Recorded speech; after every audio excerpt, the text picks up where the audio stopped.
Hello,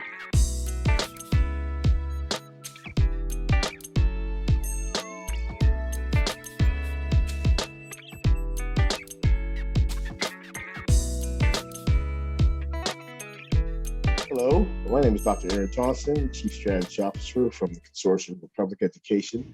Today I have with me Dr. Charles Herring.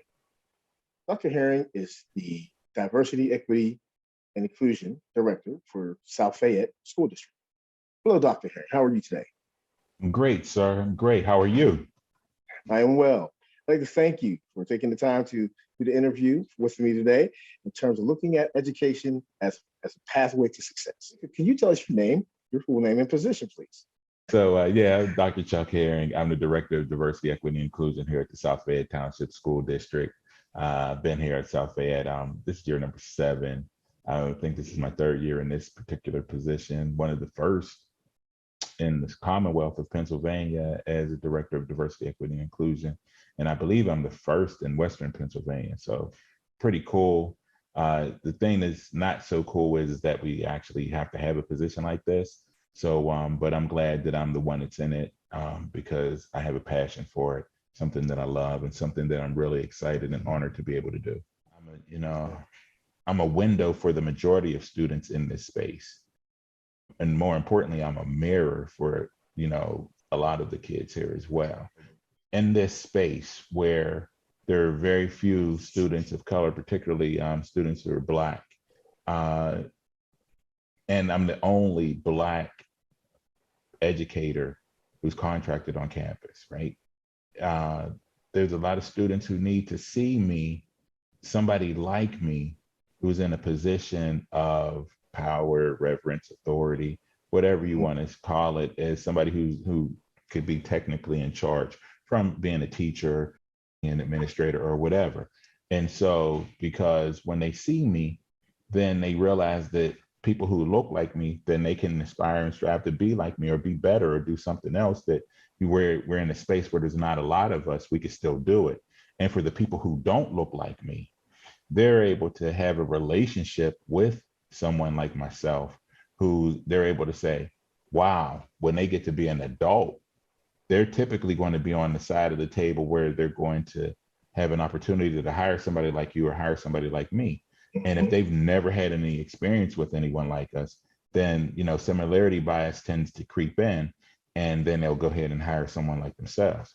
But if they already have, really great experiences with me or someone like me, then that similarity bias is lessened, right? Then people are looking at people more so based off of merit, because they're like, okay, there's not just something about this person that I like, and it's the similarity bias. They're like, no, this person is really good at the job. And it's like, now we're looking at the qualifications.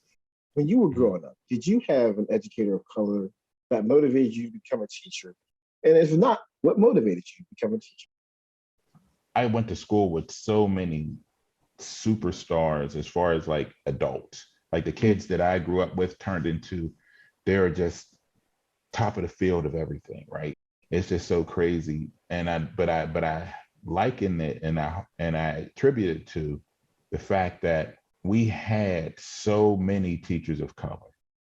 It was unbelievable. Like most people I know may have had one, and a lot of people have had none.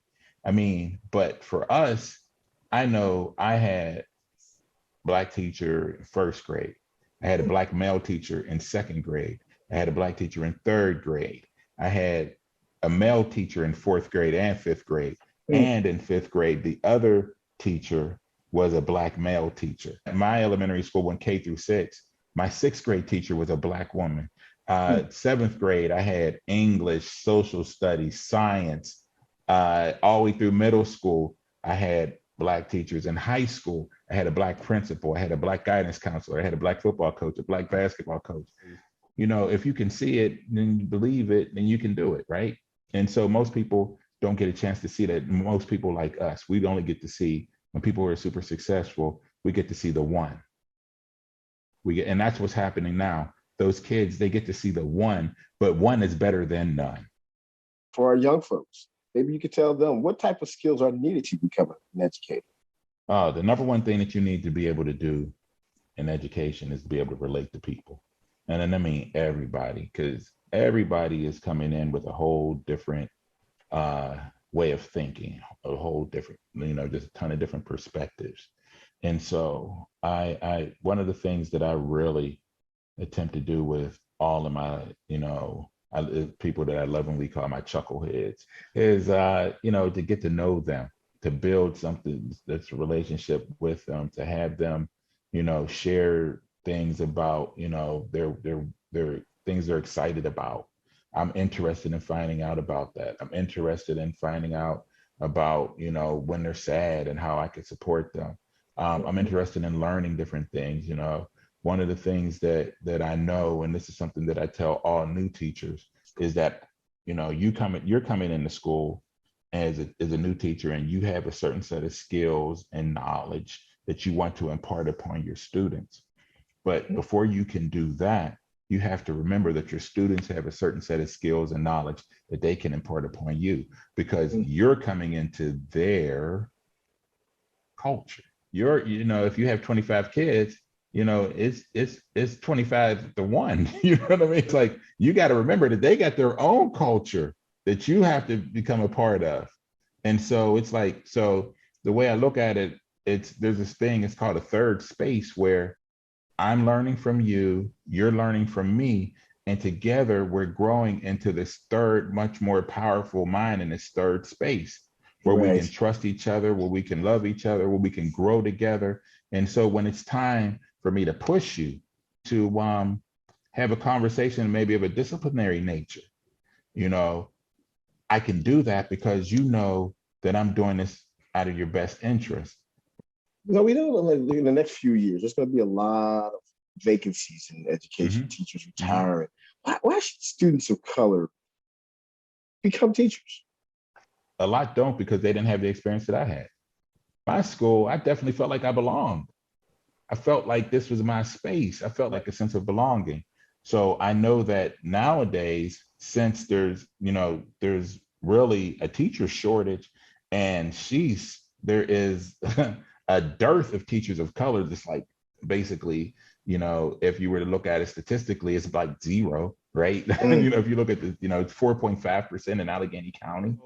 So it's like, why would I come back here where people don't understand me, where I don't feel like I belong, where the curriculum is saying things about me, where when I say something or I do something that's okay for the other adults in my life, but it's not okay for these adults in my life. We all live on the same planet, but we live in different worlds on this planet.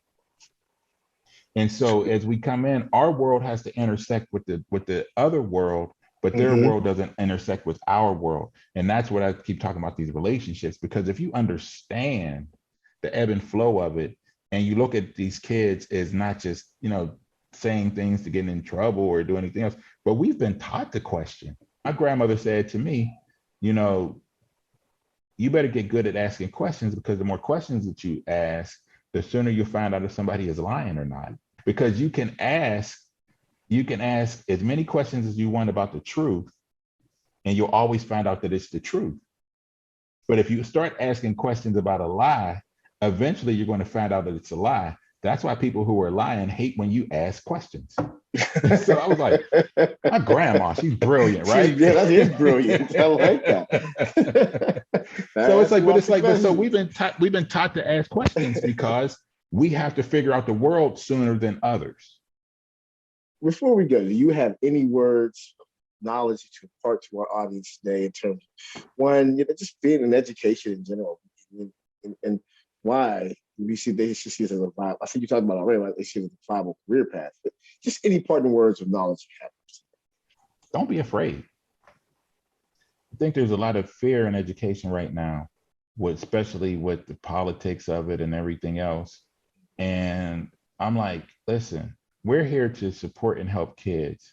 And we're here to help make sure that I'm not here to make sure that kids' parents are having a successful school career, because they already had their school careers.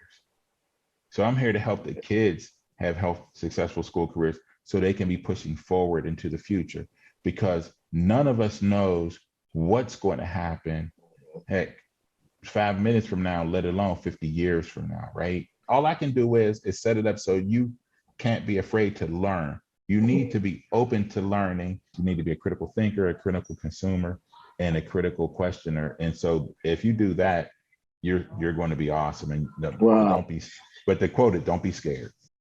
I'd like to thank you, Dr. Herring, for your time today. Keep up the good work. And thank you for today's interview.